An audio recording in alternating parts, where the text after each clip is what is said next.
Okay. Good morning, ladies and gentlemen of the press.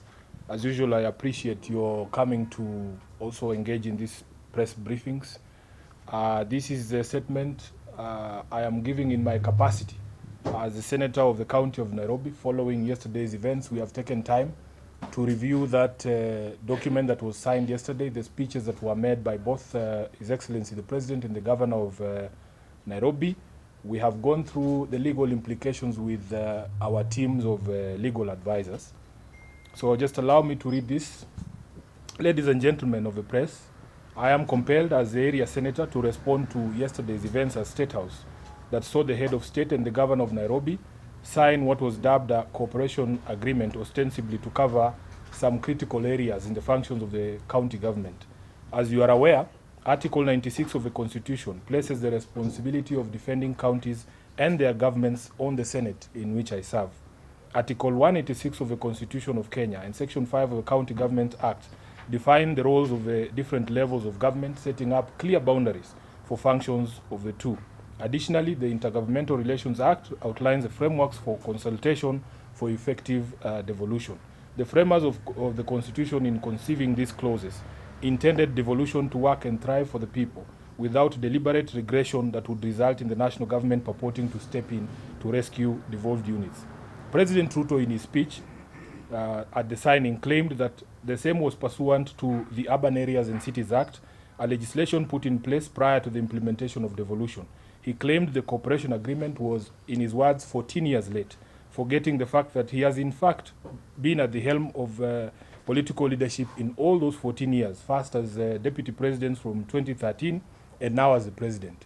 One wonders why he has just suddenly become aware of the Urban Areas and Cities Act less than 18 months to the 2027 elections. From the onset, I wish to state that my office was neither involved nor consulted before this decision was taken. Indeed, the so-called cooperation agreement itself acknowledges that no public participation was conducted prior to the signing yesterday, a violation of the Constitution that is too egregious to ignore. To then provide in the same agreement that it would be subjected to public participation after the fact is not only disrespectful to the people of Nairobi, but the clearest indication that it is anything but what we are being told it is.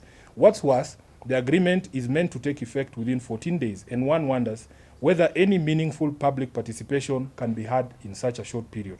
The agreement in clause 6.2, in fact, states anticipates the outcome of the proposed public participation, limiting it to amendments and forgetting that the people in their righteous might have the option of rejecting the whole agreement in total during that public participation. Secondly, the steering committee established to oversee the agreement is very national government heavy. Of the 12 members of the committee, a whopping 2/3 are appointees of the national government. From its structure, the governor will play subservient to the prime cabinet secretary, making Sakaja effectively the new deputy governor of the county of Nairobi. This, to me, is not cooperation, but a takeover. Thirdly, just last week, the governor of Nairobi City County, Johnson Sakaja, in his address to the County Assembly of Nairobi, derided what he termed the NMS experiment that left us with a Kenya shillings 16 billion hole in pending bills and vowing to never engage in similar misadventure. I wish to remind Governor Sakaja that the Senate in fact directed that those NMS pending bills were the responsibility of State House, from where he was speaking yesterday, since the accounting officer for NMS was the comptroller.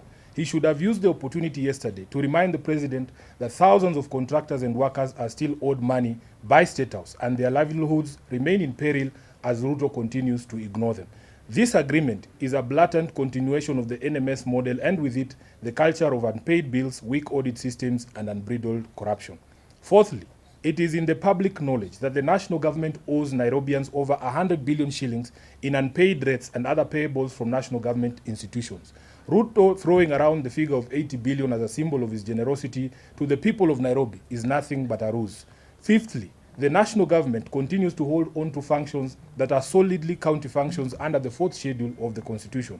For instance, the Constitution recognizes only 2 levels of roads, and that is national trunk roads and county roads.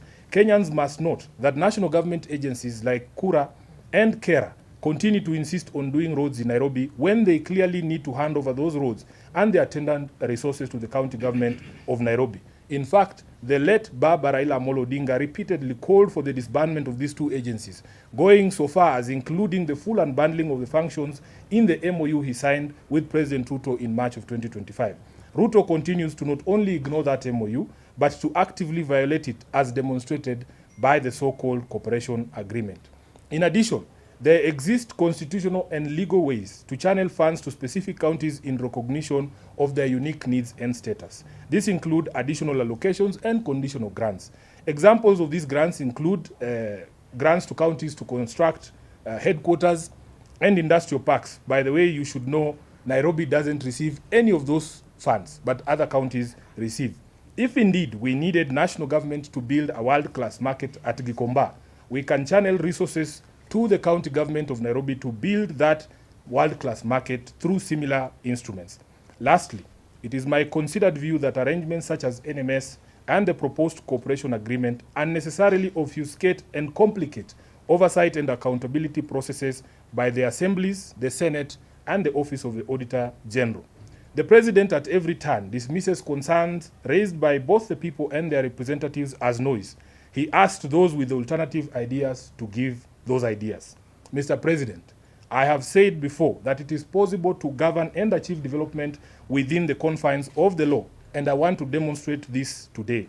Here is what I would have done. Number one, direct that all national government agencies that owe monies to the people of Nairobi immediately clear their obligations, which are in excess of Kenya shillings 100 billion, and let the County Assembly of Nairobi ring-fence those monies towards development projects, including roads, markets, drainage, garbage collection, and the payment of pending bills. By the way, Nairobi still holds the highest amount of pending bills, over 100 billion shillings, so that if we were paid the 100 billion shillings that the national government owes us, we can clear those pending bills. Number two, immediately transfer all county functions to counties in accordance with the Constitution and the MOU that you signed with Raila Odinga. Dissolve Kura and Kera as per his advice, and channel all their budgets to the Nairobi County government to do our roads. Number three, utilize existing legal instruments such as Kara and conditional grants to channel additional funds to Nairobi for streetlights and markets, noting the unique security needs of the capital county. 4. Direct Treasury to honor the disbursement schedule passed by the Senate that legally requires them to transmit county shareable revenue by 15th of every month. You have heard us in the Senate complain of frequent delays, and the Council of Governors as well, frequent delays in disbursement of the shareable revenue, which is part of the problems, the causes of the problems in the counties. And you have heard that a state institution such as State House has already expended its entire budget 4 to 3 months before the end of the financial year. Yet county governments are behind 3 to 4 months in terms of receipt of their allocation. So you see, Mr. President, it is possible to remain faithful to your oath of office. We want development, but only if undertaken in strict accordance with the Constitution. This is, in fact, is the very foundation of leadership. I want to take this opportunity to urge both parties, my Governor Sakaja and the President, to shelve this agreement in the public interest and maintain fidelity to the Constitution through those ways that I have suggested to them. I thank you. This is my statement. I will take questions. Aya. Kwanza natoa usemi huu kama seneta wa kaunti ya Nairobi. Kuwajulisha wananchi kuna masuala muhimu ambaye lazima yaulizwe kuhusu mkataba huu. Jambo la kwanza ni kwamba chini ya sheria ya Kenya, chochote ambacho serikali inafanya, serikali kuu ama serikali ya ugatuzi, lazima iwe kwa kuambatana na katiba. Katiba ya Kenya inahitaji kwamba mnapofanya mkataba kama huu lazima tuhusishwe sisi kama wananchi wa Nairobi. Haiwezekani kwamba mtie kidole sahihi ama mtie sahihi mkataba kisha mtuambie kwamba mtakuja kutuhusisha baadaye. Inaonyesha dharau kwa wananchi, inaonyesha dharau kwa viongozi, inaonyesha kwamba tayari mmeafikia mambo fulani na sasa mnataka tu sisi kututumia kana kwamba kuwekelea rubber stamp pale. Nataka niwaambie wananchi wa Nairobi kwamba mimi kama seneta wao sikuhusishwa pale popote katika mazungumzo haya. Mara ya kwanza tumesikia kuhusu mazungumzo haya ni wakati ambapo tumeitwa kwa ndoa ya uhalalishaji hapo jana, ya kwamba tuende kushuhudia jambo hili.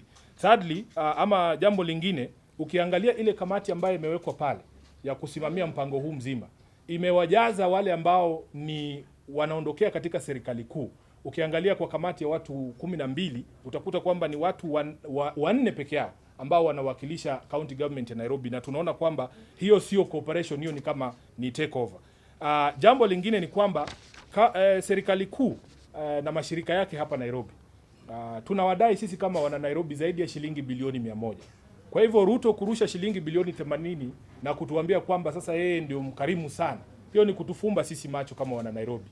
Tunajua kwamba iwapo angetoa zile pesa ambazo mashirika ya kitaifa na serikali yake zinadaiwa na kaunti ya Nairobi, tungeweza kuyafanya mambo ambayo anasema anaenda kuyafanya na zile bilioni 80, na tungebakisha masalio ile ya kutoa shilingi bilioni 20 ya kufanyia mambo mengine. Jambo lingine ni kwamba serikali kuu inaendelea kushikilia kazi ambayo inahitajika ifanywe na counties. Kwa mfano, mambo ya ujenzi wa barabara.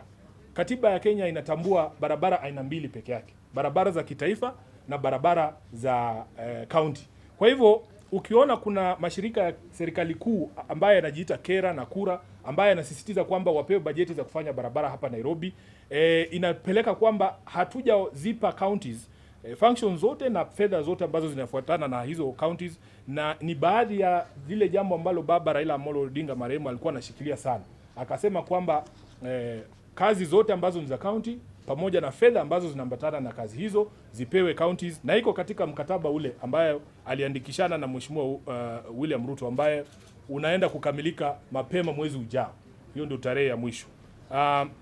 Ya mwisho kabisa nitakuelezea kwamba kuna njia mbadala za kuweza kuzipa counties fedha kulingana na mahitaji yao special. Kwa mfano, kuna counties ambazo zilikuwa hazina makao makuu, headquarters. Ukienda kama Mandera kwa mfano, walipewa pesa wakajenga county headquarters. County ya Nairobi haikupewa hizo pesa kwa sababu sisi tulikuwa na makao makuu ya county. Tukaendelea na hayo. Kuna counties ambazo zinapewa hizi fedha speciali za industrial park. Nairobi haipati hizo fedha. Manake hapa mahitaji yetu ni tofauti. Kwa hivyo kwa njia hiyo tunaweza kusema kwamba labda county ya Turkana haihitaji taa za barabarani jinsi ambavyo Nairobi sisi tunahitaji. Wao wakipata industrial park, sisi tupewe zetu katika hiyo sheria ambayo tunaita additional allocation ya resources ziweze kuja. Kwa hivyo William Ruto anaposema kwamba sisi tunapomkosoa ni kelele tu na hatuna mawazo mbadala, nataka kumwambia Mheshimiwa Rais kuna uwezekano wa kutawala chini ya sheria na chini ya katiba, na nimempa njia mbadala ambazo zinaweza kupelekea kwamba tupate fedha za kufanya hizi kazi ambazo anasema pasi na kuharibu ama kukiuka katiba ya Kenya. Asante.